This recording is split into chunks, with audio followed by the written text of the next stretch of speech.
Aujourd'hui, j'aimerais vous parler de l'origine. On ne sait rien.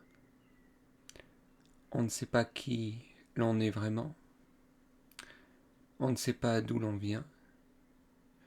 On ne sait pas de quoi nous sommes faits, sauf quelques mots que l'on assemble et sur lesquels on s'accorde à dire qu'ils ont telle ou telle signification. Mais ces définitions, aussi diverses que variées, se basent sur d'autres mots qui ont d'autres définitions, qui utilisent d'autres mots. Et on se passe la balle de mot en mot pour finalement arriver à peut-être l'origine des sons, l'origine du bruit. Et qu'est-ce que l'humain fait à part traduire des bruits et par habitude entendre des mots? Mais en réalité, il maquille d'une certaine façon ce qu'il entend. Et il en sort un sens. Et à partir de ce sens-là, une partie de sa vie va être définie. Mais il ne se rend pas compte, il se demande pourquoi. Parfois, rien ne fait sens, ou il y a des contresens. La logique qui paraissait imparable et qui guidait nos vies, tout d'un coup s'effondre devant un événement qui nous paraît magique, merveilleux, peut-être pour certains intempestif, pour ceux qui aiment le contrôle. Alors on reste dans l'observation. Toutes ces questions, tous ces phénomènes qui s'opposent à la définition de notre réel, ne fait qu'empirer notre sensation d'être dans le trouble, d'être dans l'incapacité de contrôler le cours de nos vies. Ces vies-là, finalement, ne sont que des constructions chimériques, faites à partir de différents matériaux qui sont des croyances, donc au final des matériaux vaporeux, qui peuvent être remplacés. Nous sommes des mécaniciens. Lorsqu'un rouage s'enlève, nous le remplaçons. Lorsque la machine produit des images qui nous déplaisent, nous essayons de rénover, de changer, de remplacer le logiciel qui fournit ces images. Nous nous disons à nous-mêmes que nous sommes les auteurs de toutes ces images, et certes nous le sommes, mais pourtant, ce qui sert d'appui, ce qui sert réellement le personnage, comme source d'inspiration originelle, que ce soit ses mouvements, ses rencontres, sa vue, ses sens en général. Tout ceci est un matériel originel, comme une peinture, que l'artiste qu'est le personnage va prendre. Il va piocher dans ses peintures, il va les mélanger, il va faire des assemblages, dessiner des formes. Il va superposer ainsi son œuvre au réel tel qu'il est, objectivement, ou sorti de la perspective du sujet. Pourtant, vous nous direz, mais personne n'est capable d'observer le réel tel qu'il est. Eh bien oui. Au-delà d'en être capable, c'est ainsi que nous vivons. Ce n'est pas parce que il y a une analyse, il y a un maquillage du réel, qu'en réalité, tout ça ne court pas par soi-même. Ce n'est pas parce qu'un individu, nommé ainsi par lui-même, se superpose au vécu qu'il a une réalité tangible. La preuve, c'est qu'il pense un jour disparaître, et il pense aussi avoir eu un début. D'où ces questions qui ont été citées lors de l'introduction. Qui suis-je ? Où vais-je? De quel matériel suis-je fait? Quelle est ma fonction? Comment puis-je allonger ma vie, en améliorer le sort? Comment puis-je établir des relations pérennes et saines avec les autres? Comment puis-je apprendre de mes erreurs? Comment puis-je faire pour ne pas succomber à mes addictions, à mes peurs, à mes habitudes qui sont peut-être parfois néfastes pour la conduite de mes différents projets? Comment, moi, je peux évoluer positivement au cours de ce laps de temps que j'appelle la vie? Comment je peux nouer des relations sincères avec ma famille? Comment puis-je pardonner à ceux qui m'ont fait mal? Comment puis-je évoluer au sein d'une société qui ne me ressemble pas? Comment puis-je éviter de faire le mal, même si je l'observe tous les jours? J'en ai la capacité, et parfois je le fais sans que ce soit volontaire, ni même familier. Comment puis-je ainsi affiner ma vie jusqu'au point où elle devienne agréable, agréable pour le sujet? Comment puis-je affiner ma vie suffisamment pour que moi aussi je puisse lire à travers elle, que je puisse lire une histoire qui me plaît, et une histoire qui plaît aux autres?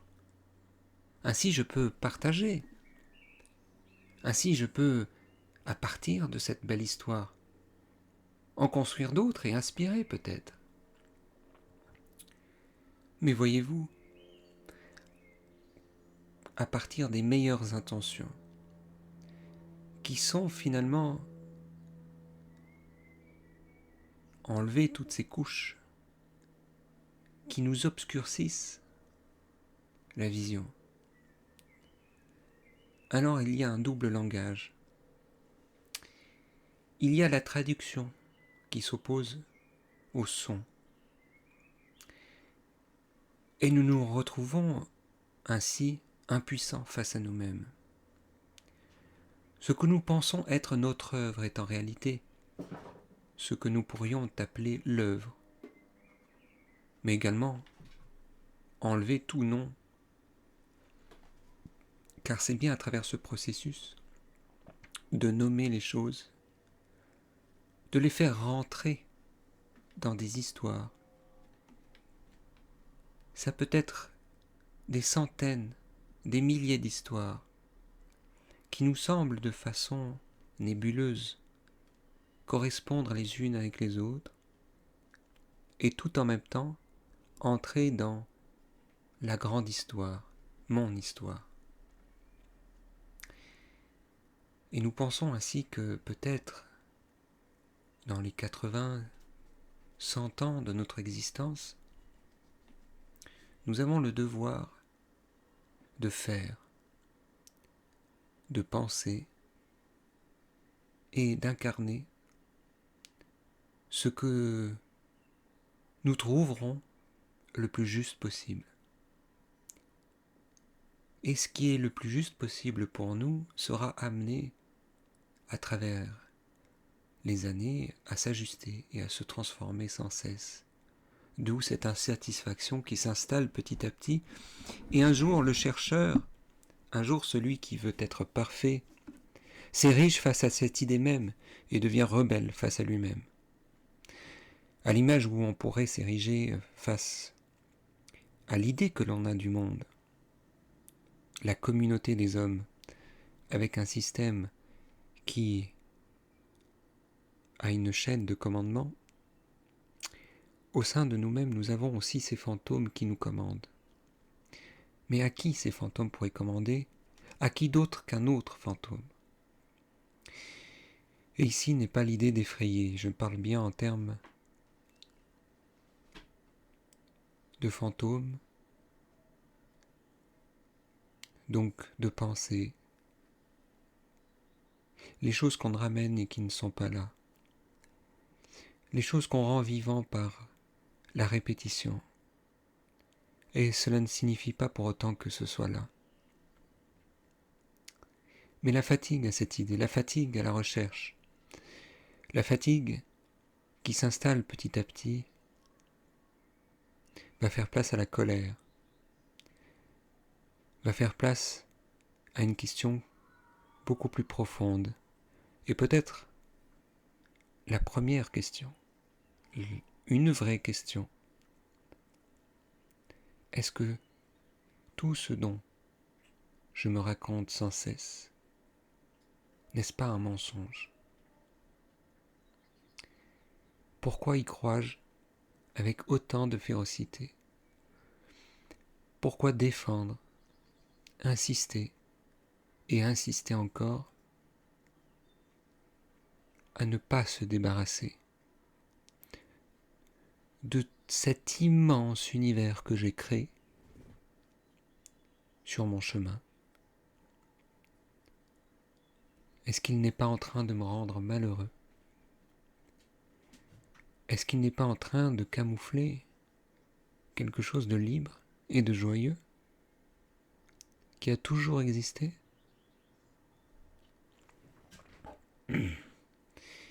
Est-ce que la fin du jeu n'a-t-elle pas sonné? Est-ce que l'idée même, c'est un peu ubuesque, mais peut-être que j'ai créé tout ça? Non pas la réalité, non pas ce qui m'arrive, mais bel et bien ma façon de voir le monde, ma façon de voir la vie, ma façon d'ancrer le personnage dans ce monde, ma façon de diriger mon regard toujours vers ce qui semble nourrir ce mensonge. Ma relation avec les autres, l'infime partie que je regarde chez l'autre, ce que je cherche chez l'autre, est-ce que c'est pas une validation pour continuer à me raconter cette histoire? Est-ce qu'il n'y a pas une immense liberté chez l'autre, ainsi que chez moi, mais pendant longtemps, je me suis bien gardé d'observer tout cela, et j'ai simplement insisté pour révéler l'infime partie de l'autre qui validait la mienne, mon histoire. Est-ce que toutes ces pensées qui jaillissent en moi et qui tendent à me définir comme quelque chose de matériel, qui tendent à me définir comme quelque chose de fini, avec un destin, une providence, une finitude, quelque chose qui, à un moment peut-être, il doit avoir une révélation, quelque chose qui me tombe dessus, afin que tout cela en vaille la peine. Est-ce que c'est pas un jeu, un tour que je joue à moi-même? Et la clé, la réussite, le secret de ce rêve commun finalement? Car il semble que ce rêve s'est installé sur pas mal de nos amis. Est-ce que le secret du jeu ne serait pas d'arrêter d'y jouer? Si nous souhaitons que quelqu'un joue le plus longtemps possible à un jeu, il faut éviter qu'il découvre que le secret, c'est d'arrêter d'y jouer.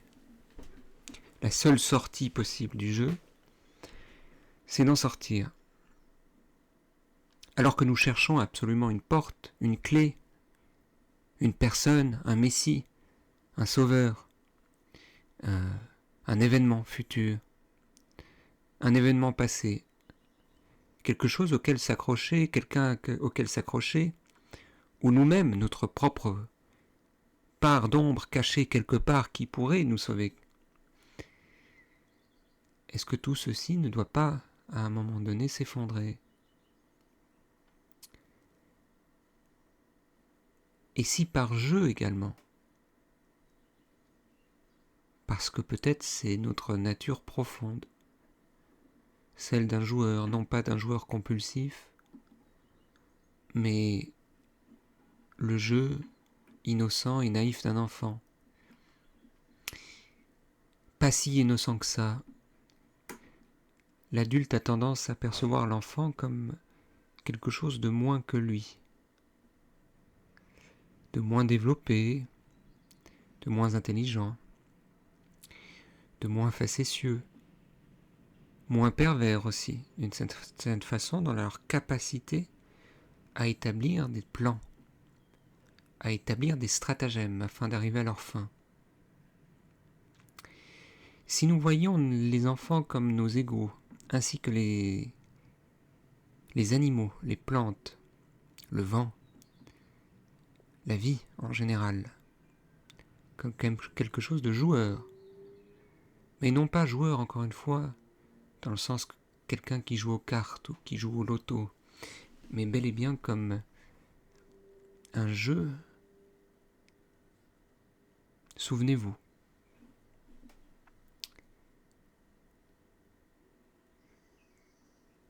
Alors par jeu peut-être, est-ce qu'on ne demanderait pas à nous-mêmes d'une certaine façon, pour jouer, pour essayer, pour tenter quelque chose. Il y a des gens, la meilleure façon d'arrêter de fumer, d'arrêter de manger pour un jeûne par exemple, ou de commencer un travail qui semble difficile, le meilleur moyen serait de dire ah mais par jeu je vais essayer. Et non pas je suis obligé, je vais essayer, c'est pour ma santé, ce que je fais c'est mal, etc. Non, se dire par jeu, je vais essayer. Alors, par jeu, on essaye d'arrêter de jouer à ce jeu-là. Par jeu, on essaye de se dire peut-être que j'existe pas. Peut-être que tout ça était un jeu. Jeu et jeu, ça ressemble beaucoup tout de même. Ça me fait penser à la lettre française, qui est le I, mais qui correspond au I en anglais, qui signifie jeu. Le I, ça ressemble à un humain droit ou n'importe quoi, un bâton qui est droit. Et c'est la représentation de quelqu'un. C'est la représentation de quelqu'un, c'est un symbole transformé en un son. Mais ça ne signifie en aucun moment l'immensité de la richesse. C'est incalculable, cette conscience, cette manifestation inlassable d'essence. Ça n'est pas défini par un jeu ou par un I. Le mot français jeu est déjà plus intéressant puisque ça sous-entend, si on veut bien l'entendre, encore une fois par jeu, qu'il y a un chemin qui a été emprunté, qu'il y a un personnage qui a été créé et qu'on a fait jouer au sein de cette émanation de la vie. Et que maintenant peut-être, et d'ailleurs je m'adresse aux gens qui en ont marre, peut-être il est temps maintenant de le laisser s'en aller. Peut-être que en le laissant s'en aller, il y a un autre jeu qui va s'installer. Mais cette fois-ci, sans la croyance dure et ferme en l'existence de ce personnage. Cette fois, le jeu peut-être ce sera de goûter la vie à travers les sens, se laisser surprendre, puisqu'il n'y a plus d'intermédiaire avec l'attente de quelque chose. Il n'y a plus l'intermédiaire de quelqu'un à soigner. Il n'y a plus l'intermédiaire de quelqu'un d'imparfait.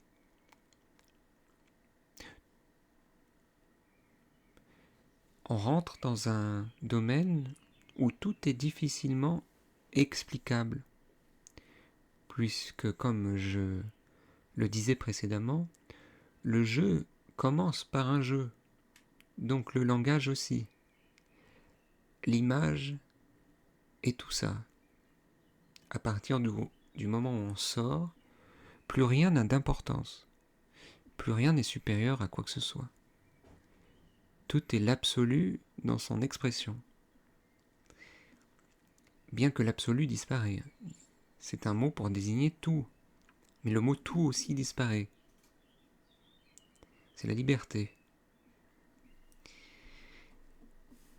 D'ailleurs, les gens les plus facilement manipulables sont les gens avec le plus de croyances. Mais c'est pas une critique, c'est un mécanisme qui rentre dans un mécanisme. Et nous sommes l'ingénieur de ce mécanisme. Rien d'autre. Les pièces, là où se posent les pièces, pourquoi ces pièces fonctionnent, pourquoi on peut créer une pièce, tout ça nous échappe. Et c'est dans ce phénomène d'acceptation que tout nous échappe. Donc accepter ce qui nous échappe, et c'est accepter aussi ce qu'on reçoit, puisqu'on ne choisit pas ce que l'on reçoit. On reçoit ce que l'on reçoit, faut-il encore l'accepter? Pour l'accepter, il faut le voir, qu'on est en train de recevoir quelque chose. Donc c'est un chemin, c'est aussi la fin d'un chemin. Et ça ne veut pas dire que tout disparaît, au contraire. C'est juste que tout se passe